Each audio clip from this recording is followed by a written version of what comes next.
আলাইকুম রহমতুল্লাহ। সম্মানিত ভিউয়ার্স, আমি আপনাদের সম্মুখে রাসূল সাল্লাল্লাহু আলাইহি ওয়াসাল্লামের প্রতি দুরূদ শরীফ পাঠ করার ফজিলত সম্পর্কে দু চারটি কথা বলবো।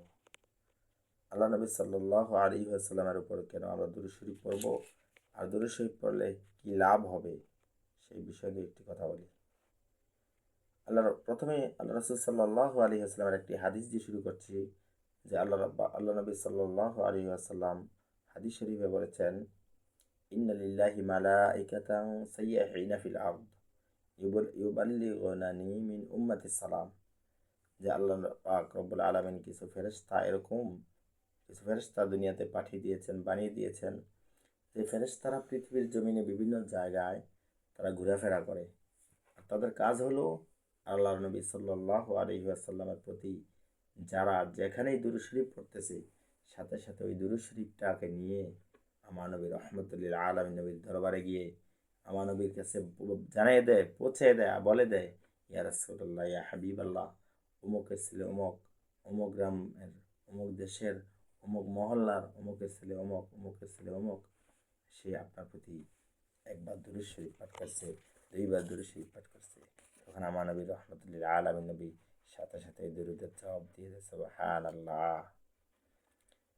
দরুদ শরীফ পড়লে অনেকগুলো সওয়াব হয়। হাদিস শরীফে রয়েছে, যে ব্যক্তি একবার দরুদ শরীফ পাঠ করবে তার 10টি রহমত তার উপরে নাজিল হবে, সুবহানাল্লাহ। 10টি মর্যাদা তার বৃদ্ধি করে দেবেন আল্লাহ, আবার 10টি গুনাহ তার মাফ করে দেবে, সুবহানাল্লাহ। তাহলে একবার দরুদ শরীফ পড়লে তার 10টি গুনাহ মাফ হয়ে যাবে, 10টি রহমত তার উপরে নাজিল হবে, 10টি মর্যাদা তার বৃদ্ধি হয়ে যাবে, সুবহানাল্লাহ। অন্য হাদিস শরীফে রয়েছে, আল্লাহ নবী সাল্লাল্লাহু আলাইহি ওয়াসাল্লাম বলেছেন যে যে ব্যক্তি দুরূদ শরীফ পাঠ করবে তার উপর আমার শাফাআত ওয়াজিব হয়ে যাবে, সুবহানাল্লাহ। তাছাড়াও অনেক অনেক ফজিলত দুরূদে রয়েছে।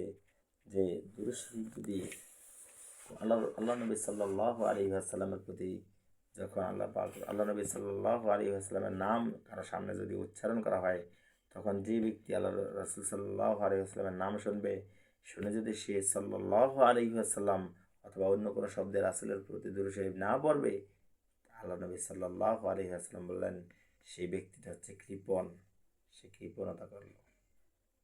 সুতরাং বোঝা যায় আল্লাহ রাসূল সাল্লাল্লাহু আলাইহি ওয়াসাল্লামের প্রতি দুরূদ শরীফ পড়া অত্যন্ত ফজিলতের, অত্যন্ত সম্মানের। দুরূদ শরীফ পড়লে কি লাভ হবে? এর অনেক লাভ হয়, অনেক ফজিলত হয়, অনেক। দুরূদ শরীফ পড়লে আল্লাহ রাসূল সাল্লাল্লাহু আলাইহি ওয়াসাল্লাম বলছেন যে কোনো ব্যক্তি দুরূদ শরীফ না পড়ে যদি কোনো দোয়া করে, ওই দোয়া আসমান পর্যন্ত পৌঁছে না, আসমানে ঝুলন্ত থাকে। সুতরাং দুরূদ শরীফ যদি কেউ পড়ে, তাহলে ওই ব্যক্তির দোয়াটা আল্লাহ পাক রব্বুল আলামিন কবুল করে দেবেন, সুবহানাল্লাহ। তারপর আল্লাহ রাসূল সাল্লাল্লাহু আলাইহি ওয়াসাল্লামের প্রতি দুরূদ শরীফ যদি কেউ পড়ে, ওই ব্যক্তির চিন্তা, চেতনা, পেরেশানি সব কিছু দূর হয়ে যাবে। ওই ব্যক্তির মনটা খুশি থাকবে, প্রফুল্ল থাকবে, আনন্দ থাকবে। দুরূদ শরীফ যদি কেউ পড়ে, তাহলে ওই ব্যক্তির গুনাহ মাফ হয়ে যাবে, তার গুনাহগুলা, দুরূদ শরীফ পাঠ করলে গুনাহগুলা ঝরে যাবে। দুরূদ শরীফ যদি পাঠ করে, তাহলে আল্লাহ নবী সাল্লাল্লাহু আলাইহি ওয়াসাল্লাম বলছেন, যে ব্যক্তি আমার প্রতি বেশি বেশি দুরূদ শরীফ পাঠ করবে, কিয়ামতের দিন ওই ব্যক্তি সবচেয়ে কাছে আমার থাকবে, সুবহানাল্লাহ।